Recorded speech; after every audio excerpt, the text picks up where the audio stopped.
Bonjour à tous, aujourd'hui je vais parler de la loi de l'attraction et faut-il y croire ou non? Je vais essayer de vous expliquer le plus simplement du monde. La loi de l'attraction n'a pas besoin de vous, elle existera toujours et elle fonctionnera toujours que vous y croyez ou non. Ça ne changera strictement rien du tout. Genre, si vous y croyez pas, toute franchise, elle n'a rien à cirer. Les vibrations que vous allez émettre, elle va y répondre quoi qu'il en soit, quoi qu'il arrive, que vous y croyez ou non, elle fonctionne. C'est comme la loi de la pesanteur, elle fonctionne, elle en a en toute franchise. C'est une loi universelle, elle est là, elle est comme ça, point final.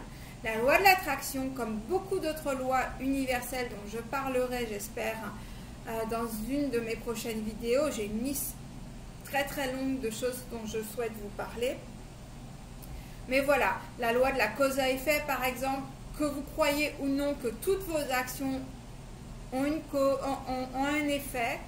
Donc, si vous faites à quelqu'un du mal, vous allez avoir du mal en retour. Ce qui, on appelle ça dans les vies, quand on parle de vie antérieure, de karma, mais le karma, il est en permanence là, en fait. Il y a différents degrés de karma, tout simplement.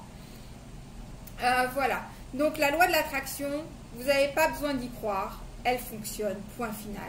Maintenant, c'est comme toutes les autres lois, c'est comme les personnes qui ont eu l'intelligence d'observer comment les oiseaux volaient, comment utiliser la loi de la gravité pour pouvoir faire voler un avion. Donc quand on imagine quand même le poids d'un avion et que parce que quelqu'un a eu l'intelligence de voir au-delà, du coup, nous pouvons voyager à travers le monde. C'est pareil avec la loi de l'attraction. La Miss qui a fait Le Secret, donc c'est Rhonda Byrne, je ne sais plus son nom de famille. Elle a tout simplement expliqué quelque chose qui existe depuis des millénaires, qui est expliqué depuis des millénaires, mais que les êtres humains n'ont pas voulu voir, ou en tout cas qu'une seule petite poignée comprenait et pas la majorité. La loi de l'attraction, maintenant, vous pouvez l'utiliser à votre avantage. Il faut savoir que tout simplement, la loi de l'attraction répond à vos vibrations. Donc, si vous pouvez émettre les vibrations positives, vous allez recevoir plus de positif. Si vous émanez des vibrations négatives, vous allez récolter du négatif aussi. Et ce n'est pas forcément là où on s'y attend. C'est comme ça. Maintenant, à vous de voir, à vous de tester, observer dans la vie des autres. J'ai observé tellement de vies de personnes et je me rends compte à quelle vitesse la loi de l'attraction répond à nos actions, à nos pensées, nos vibrations. Et plus la vibration est forte, plus le retour est rapide. C'est-à-dire, je vais vous donner un exemple. Et ça n'a rien à voir avec les pensées. Alors, il faut savoir que les pensées créent nos émotions, donc créent nos vibrations. Mais il y a des pensées qui sont complètement neutres, qui n'émanent rien du tout. Vous pouvez penser 10 milliards de fois la même chose, mais ça ne crée rien du tout. Pourquoi? Parce qu'il n'y a pas d'émotion. Et comme il n'y a pas d'émotion, il n'y a pas de vibration. Cela dit, le fait de penser tout le temps la même chose, on crée d'une certaine façon un certain comportement. Et le comportement crée des émotions et donc crée un retour. Donc, il est important de faire attention à ses pensées.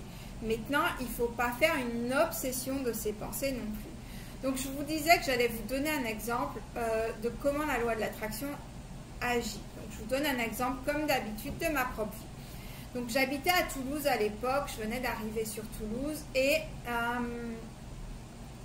je suis passée devant l'hôpital Purpan. Alors je ne sais pas comment l'hôpital Purpan est aujourd'hui, mais à l'époque où je suis arrivée sur Toulouse, quand j'ai vu cet hôpital, j'ai pensé une seule et unique fois, mon Dieu, quelle horreur, je ne mettrai jamais les pieds dans cet hôpital. Mais j'ai pu ressentir la vibration, l'émotion, d'abord l'émotion, et j'ai ressenti la vibration que ça a créée. Et devinez quoi?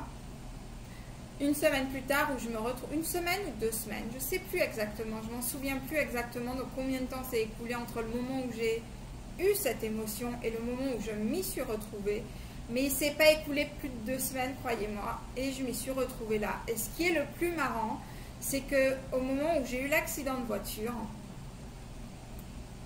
il était 6 h du matin, et parce qu'il était 6 h pile, ils hésitaient entre 2 hôpitaux, Rangueil et Purpan, par rapport au lieu exact de notre accident qui se trouvait pile poil au milieu entre les 2 hôpitaux. Donc il n'y avait pas un où c'était plus proche. Et par rapport à l'heure, à la minute près, j'ai entendu les gars dire « Bon ben, finalement ce sera Purpan ». Et là, je me suis dit « Putain de merde, passez-moi l'expression ». Voilà, donc c'est pour vous donner un exemple. Voilà, donc en fait, ce qui compte, c'est vos vibrations. Les vibrations, on ne peut pas les manipuler. On peut les choisir, on peut tendre vers ces émotions-là, mais il y a certaines émotions, certaines vibrations, on n'aura aucun contrôle, ça viendra comme ça. Et à part faire j'efface et je supprime, on ne peut rien faire d'autre. J'espère que ça vous aura aidé et je vous dis à très bientôt. Bye bye.